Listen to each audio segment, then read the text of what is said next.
इस सेशन में हम लोग क्लास 9 मैथ एनसीईआरटी चैप्टर 1 का एक्सरसाइज नंबर 1.5 को देखेंगे। इसमें पहला सवाल जो है वो कहता है फाइंड, निकालना है आपको। दिया हुआ 64 टू द पावर 1/2। इसे हम सॉल्व करेंगे, ठीक है। ओके, तो सॉल्व करते हैं। तो देखते हैं 64 पर पावर 1/2। तो हम क्या कर सकते हैं, 64 को हम लिख सकते हैं 8 का स्क्वायर, है ना, क्योंकि 8 इंटू 8 64 होता है।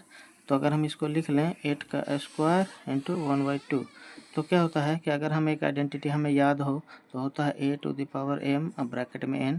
तो ये दोनों पावर जो है, या पावर को हम एक्सपोनेंट भी बोलते हैं, ये मल्टीप्लाई हो जाता है। तो पावर क्या हो जाएगा m इंटू n। तो इस आइडेंटिटी को यूज करें तो 8 टू द पावर 2 इंटू 1/2, 2 से 2 कट गया तो बचेगा 8 टू द पावर 1। तो 8 हमारा आंसर हो जाएगा। इसी सेक्शन में जो दूसरा सवाल है वो है 32 टू द पावर 1/5, ठीक है। तो हम क्या जानते हैं कि 32 को हम क्या लिख सकते हैं 2 टू द पावर 5, क्योंकि 2 टू द पावर को हम इस तरीके से लिख सकते हैं 5 बार 2 से मल्टीप्लाई। तो इनको हम मल्टीप्लाई करें तो 8 आई 4 आई 8 4 जा 32, ये होता है, ठीक है। तो इस चीज़ को हम यूज कर लेते हैं। तो 32 टू द पावर 1/5 को हम लिख लेते हैं 2 टू द पावर 5 टू 1/5। फिर अगेन सेम हम लॉ ऑफ एक्सपोनेंट को यूज कर लेंगे a to the power m into n। तो क्या हो जाएगा, पावर जो है वो मल्टीप्लाई हो जाता है। तो हम मल्टीप्लाई कर देंगे पावर को। तो 5 इंटू 1/5, 5 इंटू 1/5 तो बनेगा हमें 2 पावर 1, या है ना, हमारा जो वैल्यू आएगा वो 2। तीसरा सवाल है वो है 125 125 टू द पावर 1/3। इसको अगर हम सॉल्व करें तो क्या है, 125 को हम लिख सकते हैं 125 को हम क्या लिख सकते हैं 5 इंटू 5 इंटू 5, यानी कि 5 टू द पावर 3। तो 125 पे 1/3 है एक्सपोनेंट। तो 125 को 125 को हम लिख सकते हैं 5 टू द पावर 3, है ना। फिर अगेन वही रूल अप्लाई करेंगे a to the power m bracket n। तो पावर जो है वो मल्टीप्लाई हो जाएगा। तो हम क्या करेंगे, यहाँ पे पावर को मल्टीप्लाई करेंगे, ठीक है। ये कैंसिल आउट होगा तो 5 to the power 1 is equal to 5, जो कि हमारा आंसर होगा। हमारे पास जो दूसरा सवाल है उसमें कहता है फाइंड। पहला जो क्वेश्चन है 9 टू द पावर 3/2।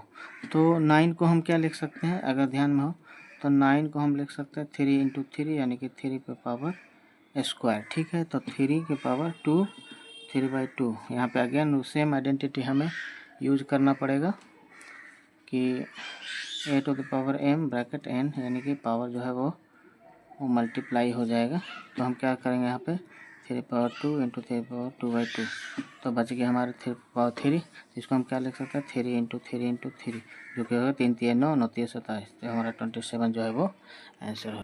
जो हमारे पास नेक्स्ट है वो क्या है 32 टू द पावर 2/5।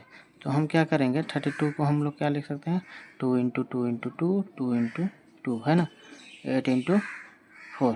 तो इसको हम लिख सकते हैं 2 के पावर 5, ठीक है। तो हम यहाँ पे लिखते हैं 2 के power 5 bracket 2 to power 5। Same हम आइडेंटिटी यूज करेंगे am ब्रैकेट n। तो पावर जो है वो मल्टीप्लाई हो जाएगा। तो यहाँ पे पावर मल्टीप्लाई होगा हमारा, ऊपर नीचे कैंसिल, बचेगा हमारा 2 टू पावर 2। 2 का पावर 2 को हम लोग 2 इंटू 2 लिख सकते हैं, जिसका सोल्यूशन होगा 4, ठीक है। नेक्स्ट सवाल हम देखते हैं। जो हमारा नेक्स्ट है वो 16 टू द पावर 3/4, है ना। तो 16 टू द पावर 3/4, 16 को हम क्या लिख सकते हैं 16 को हम लिख सकते हैं 2 इंटू 2 इंटू 2 इंटू 2, यानी कि 2 टू द पावर 4, ठीक है। तो हम लिखते हैं 2 टू द पावर 4 ब्रैकेट में 3/4। सेम आइडेंटिटी यूज होगा a to the power n m bracket n, यानी कि ब्रैकेट हटाएंगे तो पावर बिकम्स मल्टीप्लाई, ठीक है। तो हो गया पावर मल्टीप्लाई हो जाएगा। तो 3 2 का पावर 4 इंटू 3/4, ठीक है। 4 से 4 कैंसिल आउट, 2 का पावर 3, 2 का पावर 3 को हम 3 टाइम्स मल्टीप्लाई कर देंगे 2 में। तो 2 इंटू 2 इंटू 2, 2 दूनी 4 दूनी 8, 8 हमारा आंसर होगा। नेक्स्ट सवाल जो है 125 टू द पावर -1/3, है ना। तो 125 टू द पावर -1/3, ठीक है। तो 125 को हम लोग क्या लिख सकते हैं, इसे हम लिख सकते हैं 5 इंटू 5 इंटू 5, जिसका मतलब होता है 5 टू द पावर 3। तो हम क्या लिखेंगे इसको 5 टू द पावर 3 इंटू -1/3। ठीक है, फिर आइडेंटिटी यूज हो, लॉज ऑफ एक्सपोनेंट यूज हो जाएगा, a to the power m bracket n, यानी कि पावर बिकम्स मल्टीप्लाई। ठीक है, तो क्या हो जाएगा 5 इंटू 3 इंटू -1/3, 3 से मल्टीप्लाई 5 -1, 5 -1 को हम लोग क्या लिख सकते हैं 1/5। इस यहाँ पे ये आइडेंटिटी यूज होगा, a to the power -m जो है वो क्या हो जाता है 1/a to the power m। इस आइडेंटिटी को यूज करके हम ये लिख सकते हैं। देखिए क्वेश्चन नंबर 3 है, सिंप्लीफाई करना है, जिसमें पहला दिया हुआ है 2 to the power 2/3 into 2 to the power 1/5। तो हम क्या जानते हैं, इसको लिख लेते हैं इस तरीके से।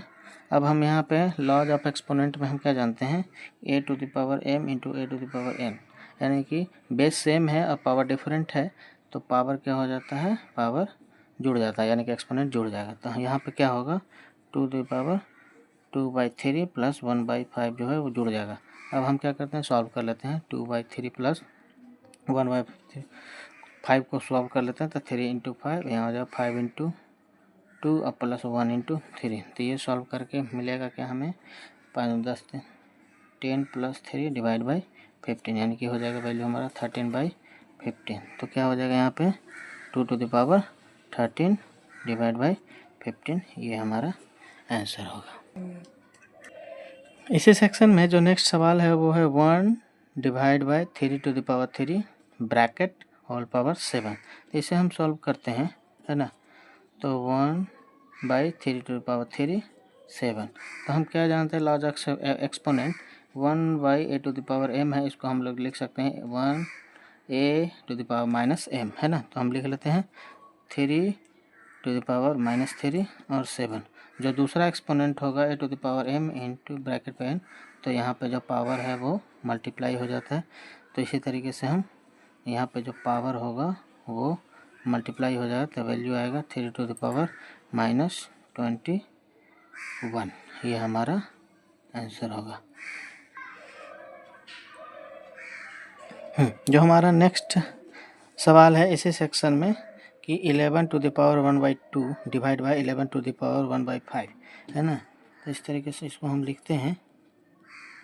अब हम क्या जानते हैं, लॉज ऑफ एक्सपोनेंट में a to the power m divide by a to the power n है। अगर ये डिवीजन में है तो क्या हो जाएगा, पावर जो है वो पावर का डिफरेंस होगा। तो हम यहाँ पे 1/2 माइनस 1/4 होगा। अब हम इसे सॉल्व कर लेते हैं, तो क्या हो जाएगा 2 इंटू 4 1 इंटू 4 माइनस 1 इंटू 2। ठीक है, तो होगा 4 माइनस 2 डिवाइड बाई 2 इंटू 4। तो इसे हम सॉल्व करेंगे, तो 2 इंटू 2 डिवाइड बाई 2 इंटू 4, तो यहाँ हो जाएगा 1/4। इसका जो सोल्यूशन निकल के आएगा 11 टू द पावर 1/4। इस सेक्शन में हम देख रहे हैं कि मेरे पास जो नेक्स्ट है वो है 7 to the power 1/2 into 8 to the power 1/2, है ना। तो हम लॉज ऑफ एक्सपोनेंट क्या जानते हैं कि अगर a into power m into B to the power m, यानी कि पावर सेम है और बेस डिफरेंट है, तो बेस का मल्टीप्लिकेशन हो जाता है। ठीक है, तो 7 to the power 1/2 into 8 to the power 1/2, तो क्या हो जाएगा 7 इंटू 8 बेस मल्टीप्लाई हो जाएगा पावर 1/2, तो वैल्यू होगा 7 इंटू 8 56 टू द पावर 1/2। ये हमारा आंसर हो जाएगा। ठीक है, तो आज हमारा इस तरीके से चैप्टर नंबर 1 का पूरा कॉन्सेप्ट ख़त्म हो गया, एक्सरसाइज भी समाप्त हो गया और कॉन्सेप्ट भी समाप्त हो गया। नेक्स्ट सेक्शन में हम लोग सेकंड चैप्टर को शुरू करेंगे। ठीक है, थैंक यू।